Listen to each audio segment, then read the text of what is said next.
Salut, eu sunt Darius și vreau să vă prezint un joc. Se numește OK, este Remi. Haideți să intrăm. Așa, am intrat. Sunt și, apropo, sunt și eu. Este și Luca cu mine. E primul episod de Big Gaming. Așa, vreau să vă dau o veste. Eu nu m-am lăsat încă de muzică pe...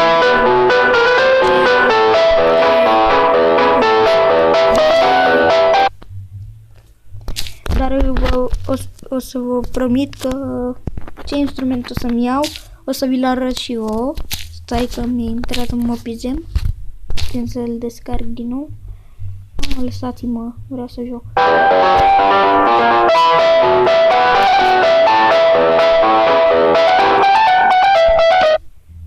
Așa, Luca, te rog, du-te, închide ușa. Așa, stai mă, m-a scos, de ce? Bă, ce are mă? Cred că, hai, am intrat iar.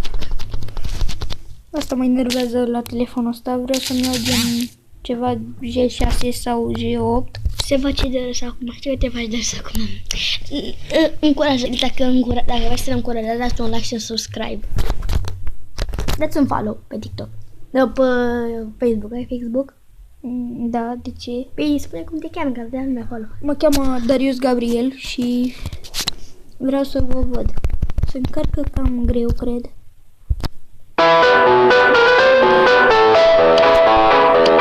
Intrăm în nou match și am intrat. Așa, stai să văd. E 12 de gram. Îl dăm. Deja, după cum vedeți, am două perechi făcute. Un 6. Ne ajută? Nu ne ajută. Tragem carte frumos. 4.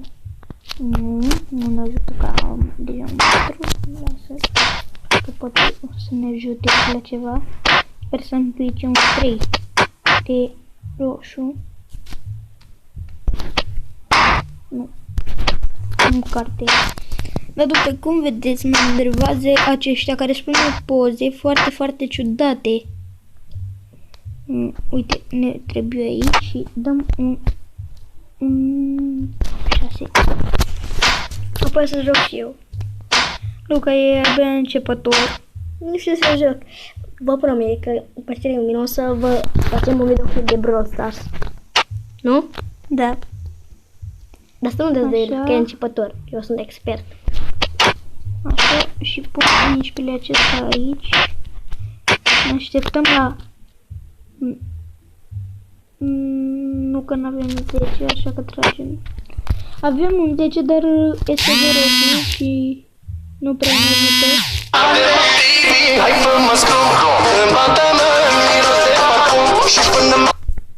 Da, Dan. Gata. Am pus o mică...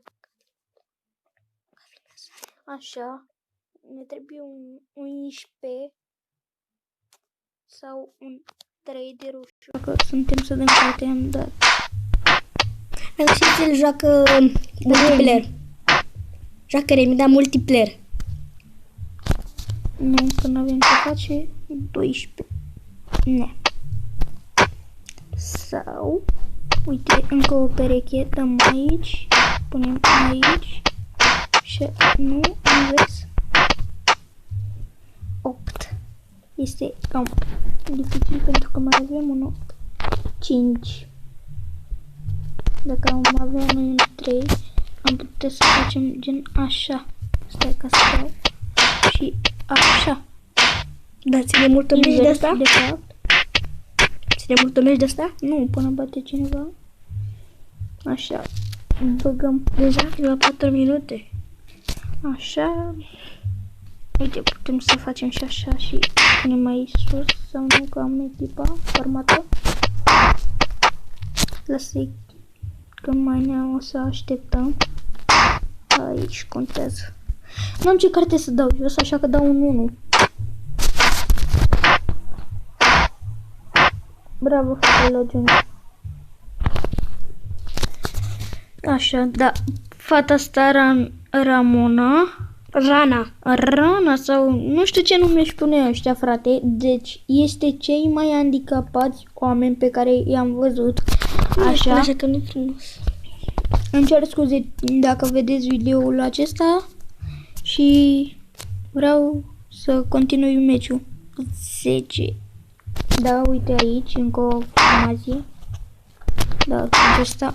După cum vedeți, zecarii 6, 7, 8, 7, 8, 9, 12. Nu. Stai ca să trag mai întâi. Da, 1 și rămân 4 o să fie de închidere. O să-l pun aici. Da, lasă-l jos. 5. Da. Uite. Stau 4 ori în acesta. Trebuie să câștigi. Deci, dar o să e cam profesionist. Știi că poți să aranjezi și pe ăștia galbe. Că n-am 3. Așa, să trag, că n-am ce face cu ăla. Da, uite-l aici. După cum vedeți. Și ce să rămână să dau? Adică dau 11. Știu că... Aici. Așa. Haideți să ia un 13. Bă, ce prost am fost, uite.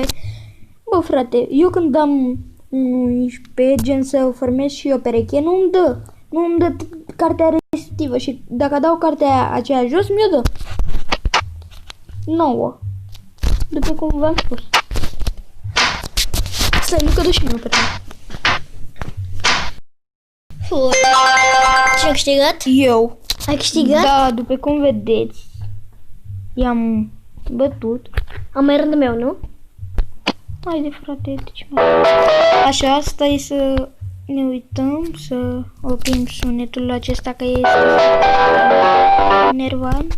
Așa, și cam ăsta a fost episodul de azi. Stai, stai, mai e și partea lui Luca.